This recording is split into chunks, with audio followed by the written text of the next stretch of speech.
When you're ready. What a rotten thing to do. To your own mother. What? Do you have any idea how she felt just now?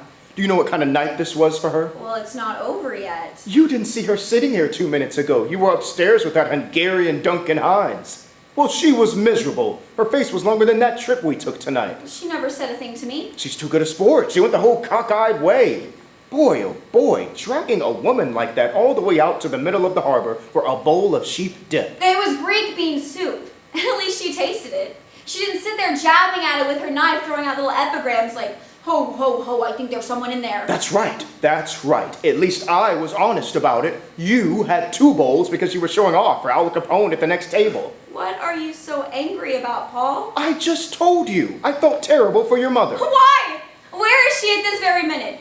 Alone. With probably the most attractive man she's ever met. You can't tell me that doesn't beat the hell out of the hair curlers and the Late Late Show. Oh, I can just hear it now with sparkling conversation. He's probably telling her about a chicken cacciatore he once cooked for the High Lama of Tibet, and she's sitting there shoving pink pills in her mouth. Well, you never can tell what people talk about when they're alone. I don't understand how you can be so unconcerned about this. Unconcerned?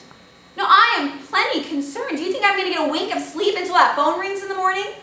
I am scared to death for my mother, but I'm grateful that there's finally the opportunity for something to be scared about. What I'm really concerned about is you. Me? Me? I'm beginning to wonder if you're capable of having a good time. Why? Because I like to wear my gloves in the winter? No, because there's not the least bit of adventure in you. Do you know what you are? You're a watcher. There are watchers in this world, and there are doers, and the watchers sit around watching the doers do. Well, tonight, you watched and I did. Yeah, well, it was harder to watch what you did than it was for you to do what I was watching. You can't let your hair down for a minute. You couldn't even relax for one night. Boy, Paul, sometimes you act like a what? A stuffed shirt? I didn't say that. That's what you're implying. That's what you're anticipating. I didn't say you're a stuffed shirt.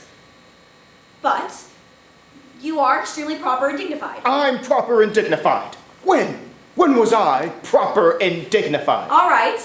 At Delfino's the other night. You were drunk, right? Right. I was stoned. Well, there you are. I didn't know until you told me in the morning. You're funny kind of drunk. You just sat there looking unhappy and watching your coat. I was watching my coat because I saw someone else watching my coat.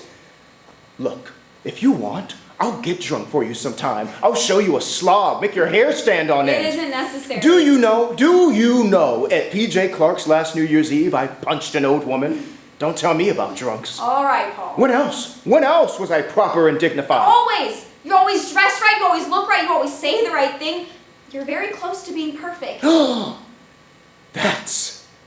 That's a rotten thing to say. I've never seen you without a jacket. I always feel like such a slob compared to you. Before we were married, I was sure you slept in a tie. No, just very formal sleeps. You can't even walk into a candy store and ask for a Tootsie Roll. You've got to walk up to the counter, point at it, and say, I'll have that thing in a brown and white wrapper. That's ridiculous. And you're not!